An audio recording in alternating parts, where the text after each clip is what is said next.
You're listening to the Stories from Foster Care podcast. Spain now go first. Nobody can watch.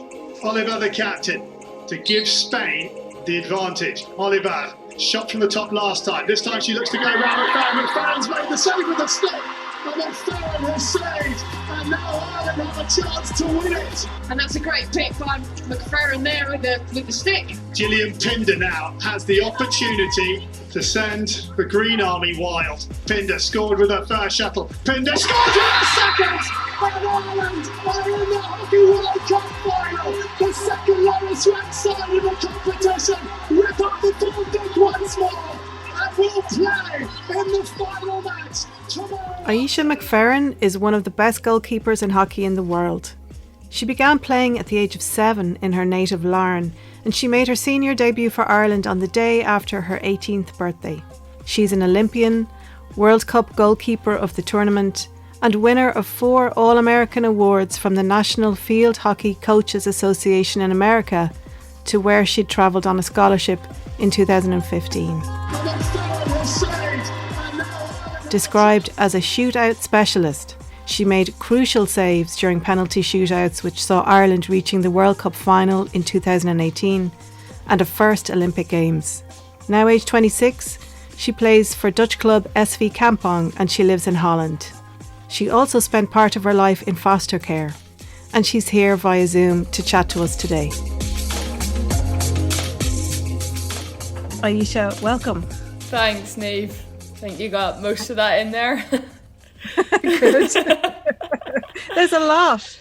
Yeah. It seems, when you put it like that, it seems like I've done all right. And you're 26. Yes. Own 26 with all of that. Yeah, only 26. I feel old though, feel much older. It's the quarter century crisis, Ayeisha, I think. Yeah, I think so. You can put it down to that. It's all downhill from here. That's what everyone is telling me. Not true. So we're meeting today in the run-up to Fostering Fortnight, which is an IFCA's annual awareness-raising campaign around fostering. It's also a celebration of fostering. And you have personal experience of foster care. Is it okay to start off by asking you about what led up to your going into foster care in your life? Yeah, so when I was younger, my mum was diagnosed with breast cancer. I think I was around 8 when I first remember, I think like mum saying she was sick. But at that age, you never know the extent of anything. And that was kind of on off for 6 or so years. And then when I was 14, she passed away. And unfortunately, I didn't have a good relationship with my dad. For me, that just wasn't an option because it wasn't there. So I ended up living with my aunt and uncle for 9 months. And they get, a teenager who's just lost her mum, a week later lost her granny. Being a teenager in itself is a handful, and add all that on top. So that didn't quite work out, given that they also have no children of their own. But from that, I then, the decision was made for me to then go into foster care at the age of 15. So that was kind of the brief part of it. But the plan was, I think, for me to join my 2 brothers who were already in care. But given 3 siblings with all that going on, it was quite difficult to get 3 of us together. So the 2 boys ended up going together, and then I went off on my own to join another family in my local area, which I was really fortunate about. So that's kind of how it happened and how we got into the system. And what helped you to cope during that time, Ayeisha? If it's okay to ask you that, like such turmoil in your life, loss, and then just having to make such a massive change. What supported you through that? I was very lucky that I had a foster family who kind of enabled me and drove me to do what I wanted. They never put any roadblocks on me. With that, I also had a really, really good support network of friends around me, with that being my friends in school, also my hockey friends, but also one of my teachers in school I was very, very close to. She helped me with a lot and really encouraged me to kind of get into the hockey. And I think hockey was my biggest outlet because, I had so much emotions and everything built up. And at that age, you just don't know how to figure everything out. So hockey was the big one for me, but it was definitely having that kind of, for me, small network around me of people who I actually trusted and really helped me kind of take that next step with my hockey and kind of push me along. And I say help me see the clear and narrow, but yeah, there was a few bumps in along the way, but they really, really helped me kind of navigate through everything and kind of make the most of my hockey and what I had going on at that moment in time. Wonderful. It's often said that one encouraging adult in your life can make all the difference. Now, apparently, it may be a bit more, but certainly one person at the front, if you like, really encouraging you and believing in you and supporting you. It sounds, was that the teacher in your school? Yeah, 100%. She knew hockey was my life. She knew sports were my life. Yeah, I wasn't the most academical person, but she was like, yeah, you just have to get through it and get it done. And she played hockey for a club in Randallstown. So at that time they were in the Premier League, they were doing quite well, and they were looking for a goalkeeper. So she asked me to go. Obviously knowing my whole situation of being in care, and it wasn't going to be feasible. So she picked me and drove me to all the training sessions, all the matches, and really made sure that I was part of that team and wanted to see me succeed in everything. And with traveling 45 minutes to and from training every time, like twice a week, 3 times with games, she really got to know, I think, me, who I was, how I functioned, what I thought of things. And she just really pushed me to try and keep me on the right path and drive me forward with my hockey. And even to this day, I would still be quite close with her and always reach out and just see how she's doing with her family, just because she really helped me kind of get to where I am today. And I think if I didn't have that from her, I don't know if I would be playing at this level. It's amazing commitment. Yeah, it is. I think the driving alone in itself is quite mad, but then you get me trying to sit and do my schoolwork in the car and everything. Yeah, I think that was definitely an extra challenge for her. And then obviously I had all my rants and raves of your typical teenager on top of that. So I would have been completely lost, I think, without her at that time. Even in school as well, she was a huge support for me. She was my PE teacher, she was my hockey coach, and she helped me whenever I was really struggling. Like some days I would just walk out of class because I couldn't sit there. I didn't want to think about what was going on, so I just go down to the school gym. I think sometimes I cheated the system a little bit, but I would go down to the school gym and just sit and watch TV or just do something down there, because that was, for me, that was my safe space. That was where, I just wanted to be away from people, and she'd be one of the ones that would always come in and check on me and kind of force me back to class, because she knew I couldn't keep burying my head in the sand and trying to ignore everything. I had to try and address it, and she was always just there whenever I needed, even though I didn't want it. But I think she knew that that's what I needed at that moment in time, just to go forward and really tackle things head on. That's just really inspiring. It's all right. Yeah, it is. I mean, you'd want every child to have somebody like that in their life. You know, it's amazing. What's her name? Emma Parker. Well, now she's married, but at the time, Emma Parker. I still call her Parker from the hockey pitch. It's that weird one where it's like she's your teacher in school, but she's my defender in front of me, so I have to shout at her, being like. So there was took a while to get over that breakdown and get past that line, but she's an absolute gem. And I'm very fortunate to have her kind of come in and really, I think take on that role of getting me, a hyper, crazy, dysfunctional child, and pushing me to that next level. Well, clearly she saw something in you. Yeah. And she must be really pleased now. Yeah. I think she came to the World Cup, came over to the World Cup final and watched it in London. There was a bunch of my old teammates and stuff came over. She came over, and I think because I remember after the final there was hundreds of people there to see us coming out, and I remember seeing her, and it was kind of I did this because you helped me along the way. I wouldn't have been here if it wasn't for her. And I think I've told her several times that so I really really hope she knows it, because yeah, she really did keep me on that straight and narrow, because it's very easy, especially in my hometown, to go off in certain directions which weren't maybe the best way. So yeah, I was very, very lucky to have her, I think, in my life.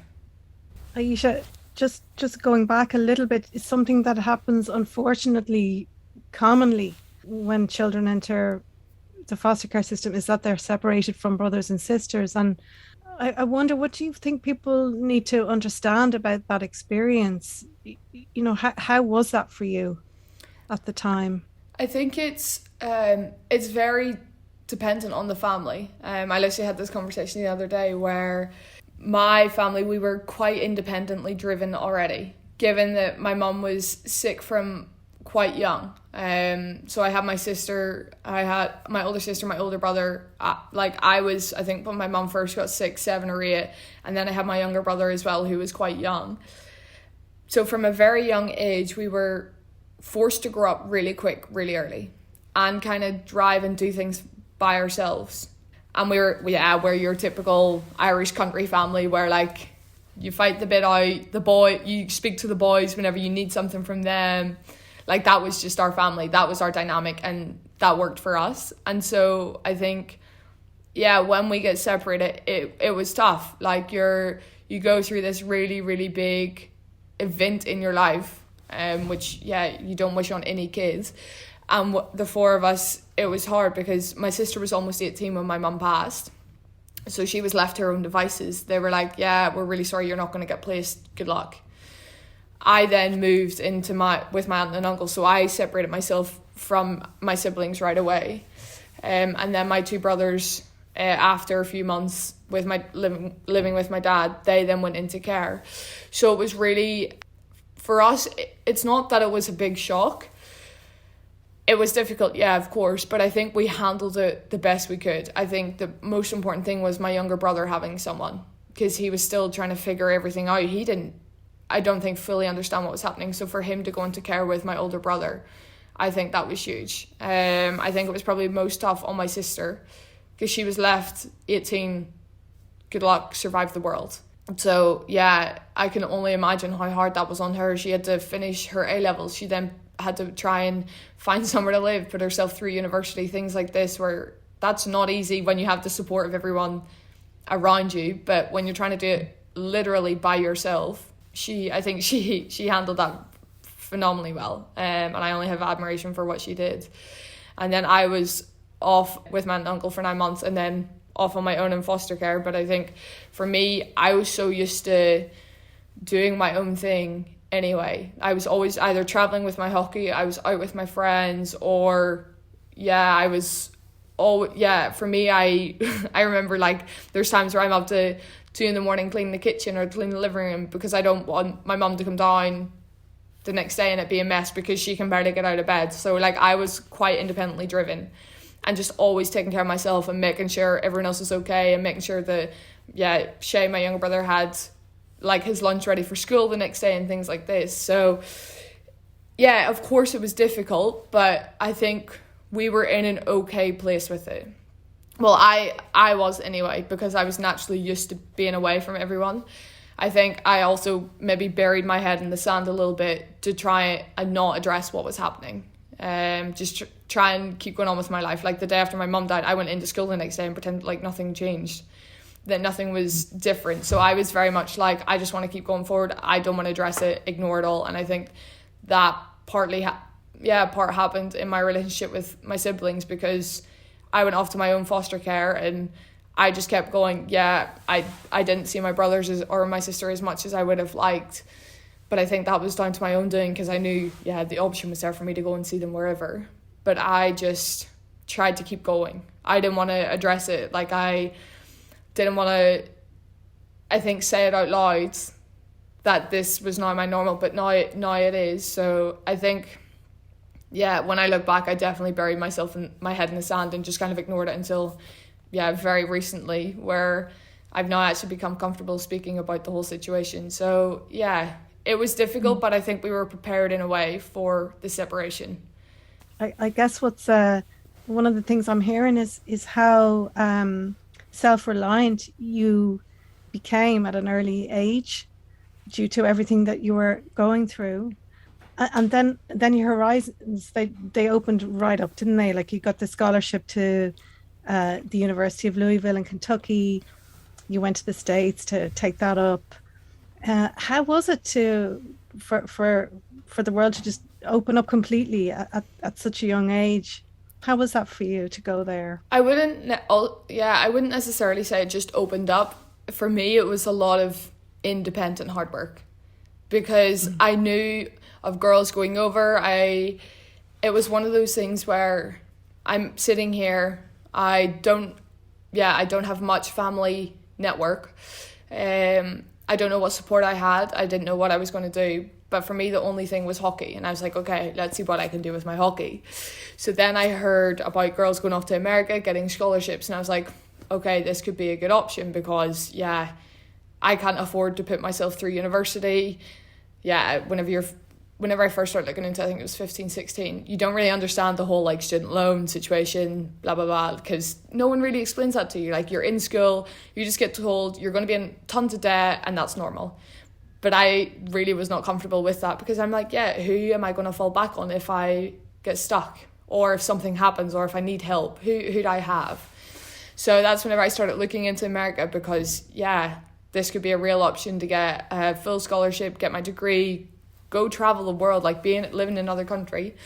So yeah, it was weird. I initially started looking into it, and then things happened with the company, because again, you don't know how it works. It's like life, you just have to figure it out along the way. So then I was in contact with the University of Louisville, and initially said no, because I'm like, yeah, no, don't want to go, hate America, never going to go there, that sort of thing. And then I was like, if I don't look into this, I'm going to regret it. Like, I can always go and come back, like, that's fine. If I don't go, I know in 5, 6, 7, however many years, I'll regret not taking that opportunity to at least experience it. So I went out, agreed to go, went out, packed my suitcases, off I went, 2 suitcases, appeared at the airport, and next thing I'm on a flight to America. And that was it. It was a real shock to the system, because I remember as soon as I got to Louisville, Kentucky, the airplane opened and I was one of the first off, and it was like a wave of heat and humidity, and everything just smacked me in the face, and I was like, right, I don't know if I can do this. I'm a ginger skin little Irish girl heading off to 40 degrees, high humidity, extreme sun, and I was like, I think I'd like the wrong place in terms of weather alone. So that in itself was a real challenge. But it's like one of those things where I just tackled it head on. I was like, okay, let's see what I can get out of this. But you're thrown in literally at the deep end. As I got off the flight, 2 days later, I'm training with my team, literally. And so it was straight up like, you just have to go. You just got to start the engines, get going, and figure it out. And it wasn't until after because I went straight into season, so it wasn't until after season, which would have been November time, where I could actually think about, okay, what is this? Where am I? What am I doing? What is the purpose of this whole thing? There was a lot of work put in the background, and my social worker as well. I had 2 social workers who really, really, really helped me kind of drive that and make sure everything was in place and organised and it was possible, and how could they help. And because I stayed in education, and after I was 18, I was stayed involved with the social care system up north, and they really, without them, it wouldn't have happened again. Because they really made it possible for me to not just go there, but actually live and experience the culture. Because yes, they helped me financially with everything, but they also helped with my travel back and forth, academics, making sure I was okay out there, not just a person who was still in the system because they stayed in education. Like, they really stayed involved, because they understood what this was doing for me and the opportunity that it presented me with, coming from this girl in Larne who kind of lost everything, to then I'm living in America, studying, playing hockey, and just experiencing life as essentially a normal human being. It was 100% a shock to the system. I really, really got my eyes opened into a different culture, different way of just being an athlete, which I think initially that's what I was going over for. But then as kind of the years went on, it changed a little bit and looked at becoming more of a whole human instead of just always being athlete number one. But yeah, it was one of the best learning experiences of my life. Like I remember after my freshman year, I wanted to come home because the hockey wasn't what I thought it was. And then I actually, again, sat down with someone who's really, really important to me over there and helped me figure out that it's not all about the hockey. There's more opportunities here than just going back to Europe and, yeah, again, playing hockey. So, yeah, again, without her, I probably wouldn't have finished my degree over there, wouldn't have travelled all over America, wouldn't have met the people that I have who are now in my life and really important and really good friends. If I had just packed my bags and left, like, that's also for me not the type of person I am. I want to figure things out and I just tackle things head on. So yeah, it was definitely a learning experience, but something I would never ever change. You're listening to the Stories from Foster Care podcast. Be sure to subscribe on Spotify, Apple, or wherever you get your podcasts. Ayeisha, in terms of your qualities of focus, determination, a kind of a clear seeing, I'm curious as to whether, and this may or not be true, but when you are in the penalty shootout spot, which you are known as a shootout specialist, which for me sort of translates into nerves of steel, is there, when you look into your life, are there particular aspects of your experience that contribute to you holding your nerve in that kind of a situation, being so present, being so focused?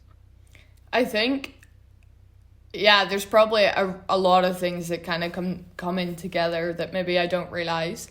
But I think my competitiveness is so extra. So like, I'm one of those people, if we have a shoelace tying competition, if I don't win, I will be annoyed. That's how competitive. I'm that person who in PE class, I'm like, if I don't win, I have. And so I think that in itself really drives me on, because it's kind of in everything I did, I wanted to win, because I think I didn't have the opportunities that most of my friends or peers were presented with. Like especially when I look back now, like, yes, I was very fortunate to have a really, really good support network around me that helped me with my sports, but I had to fight to make sure I was even able to go to training. I had to make sure everything was organized, that side of things, that I was there on time. I had to essentially make my own way to do it, or to get wherever I wanted to go. And I think that really helped me instill that kind of, okay, I've done all this when I was younger, why am I going to give it up now? And it's something that I really work on because I'm so competitive that I hate conceding. It's actually the worst thing in the world. So I think all that, whenever I was younger, has kind of like helped me get to where I am now with the shootouts, especially because I'm so independent. I love the challenge. My whole life has been a challenge of getting even to doing the smallest things.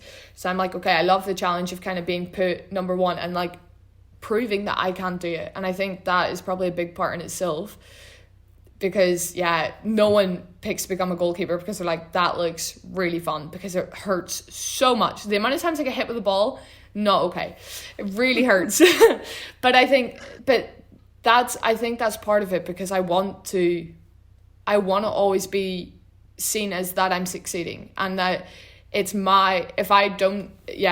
the opposition scores, it's down to me and me alone. I can't blame my teammates, I can't blame my coaches. It's my responsibility. And I think because I've been brought up being very independent with that, it kind of maybe goes hand in hand. But no doubt there's probably a million things whenever I was younger that really have affected kind of the athlete and the person who I am whenever I go into those situations. You are an advocate now for children and young people in the foster care system. And I was reading an interview that BBC did with you, in which you said you'd like to be available, or you would like children in the system to have somewhere to go to ask questions. And I just wondered, what were the questions that you would have liked to have asked and maybe to have answered? Oh, geez, that's one to put me on the spot. I think that it's just having someone to chat to who have went through the same experience, because there's not many care leavers who discuss what they've went through, what they've experienced, and everyone has it different. Everyone does. There's no two same situations of kids in care that is identical. And I think that's, for me, maybe the biggest thing is just having someone to chat to who went off to university, who tried to combine different things in their life, who was literally what they thought alone in their network. Because yes, of course, social workers have the best intention. You have to going into that. You can't go into being a social carer or a foster carer or anyone and not having the want, the will, the need to help kids or help people make that next step. But I think being able to, speak to someone who's experienced it, I think that would have been huge. Because then you can see there is a bigger picture. It's not just a label of, I'm a kid in foster care, that's who I am. No, there's something, you can be something way bigger than that. And I think that for me is something I would have loved to have heard when I was younger. I think I was quite self-driven in that I wanted to be Ayeisha McFerran, the hockey player. That was what I wanted, but I was always Ayeisha McFerran, the hockey player. But then in my head, I'm also the kid in foster care. Do you know what I mean? So it's trying to, just to have those conversations to say, you know what, like, it's okay, you are that kid in foster care, but and what? You still can be a huge part of society. You can be, do whatever you want to be, go to university, go get that dream job, do whatever. And I think that's something that really could be something of value to kids in the system, because it's not very often you hear that of people who've been in the system. They are just like, okay, because I remember having conversations with my social worker and be like, okay, let's try and get you through university. Why should I try and get through university? Why won't I get through university? I will get, you know what I mean? So it's more of a, you can't do this, instead of, oh, let's give it a try. No, go and do it, because we are still valuable people in society. And I think that's so important for, kids, especially in the system, to hear, because it's not very often you hear things like that. Is there anything you would say to foster carers? Again, I think it's different for everyone. I feel I was very fortunate to have quite a supporting family around me that really drove me to be independent and go and get it. And they helped as much as they could, but they says, no, if you want to achieve it, you have to go and do it. And they really welcomed me into their family as one of their own. They treated me like their other two daughters, which I think, now looking back at it, I really value, because I've heard stories, and there's mixed things everywhere where, some kids they're treated as the outcast of the family. And that's really hard. You already, as a kid, feel like an outcast and feel like you don't belong. And if you can welcome that kid the smallest way possible, it could be whenever they're coming, having like a little welcome packet for you, or speaking to them the same as you speak to your kids. I think that is huge, especially when they get older. At the time, they maybe might not appreciate it, especially if they've done something wrong.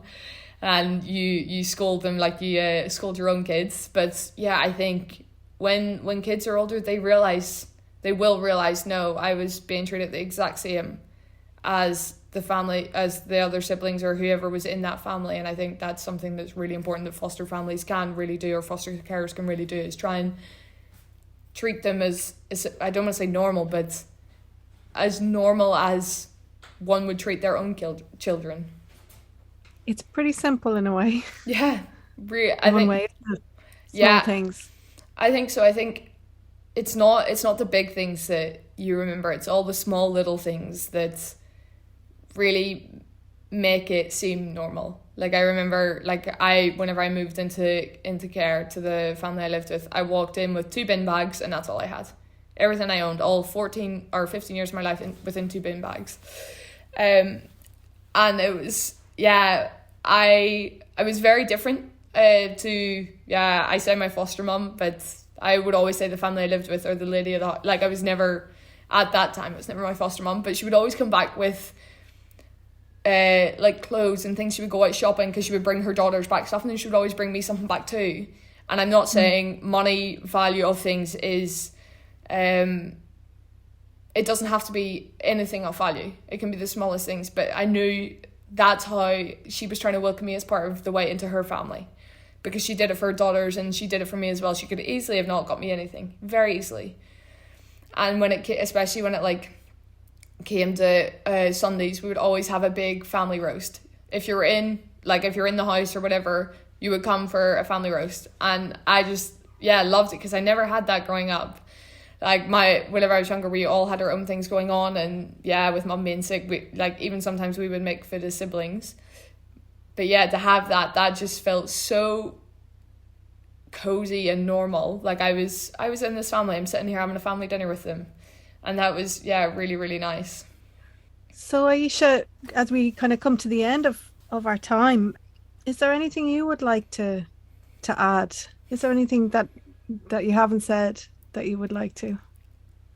I think the biggest thing is trying to get kids in care, or letting them know that they're a valued part of society, that it's okay being in care and it's not your fault. A lot of kids think that they're in care because they did something wrong or whatever. Everything is out of their control. No kid wants to go in care, and I think there's two ways with that the kid in care needs to remember it's nothing to do with them. They are placed in that situation out of their own hands, and that's okay, because for them it may at that time not feel good, but it eventually will be the best thing for them. The second thing that goes with that is making it seem normal to have kids in care and to have those conversations. I think the more conversations that are had about it, the more it's spoken about, the more, yeah, it's seen that there's so many kids in care, way more than what people think. I think that will help open up society's view on kids in foster care, because we are valued members of society and we can add so much. And I think that the more the public communities, everyone talks about it, the more it will help kids in care feel like a valued member of society. And I think that's so important, just really something really simple but something really valuable to get across to people fostering, people not in fostering, everyone. What's next for you? More hockey, huh? Yeah, no, I'm in a very fortunate position right now to be able to just focus on my hockey. I'm doing another study alongside, but this year we have the World Cup. So yeah, second time in World Cup, first time ever any Irish team has gone back-to-back World Cup, so that's quite huge. And then right after that we have a European qualifying event. So again, another pretty big tournament. We're actually hosting that one in Dublin. So yeah, I would love if people want to come out. I would love to just, yeah, even at that, just chat to people who've kind of experienced something the same. And then end of the year we finish on another big tournament. So yeah, busy year of hockey and a little bit more hockey to sprinkle on top. Well, we will really look forward to watching you in those tournaments. And also just to mention that there's a book about you coming out in the Great Irish Sports Stars series. Yeah. That's coming out soon too, so we'll look out for that as well. And Ayeisha, thanks so much for being with us and sharing your experiences, which are, I know, just of so much value to people listening. Thank you so much. Thanks for having me. It was great chatting to you.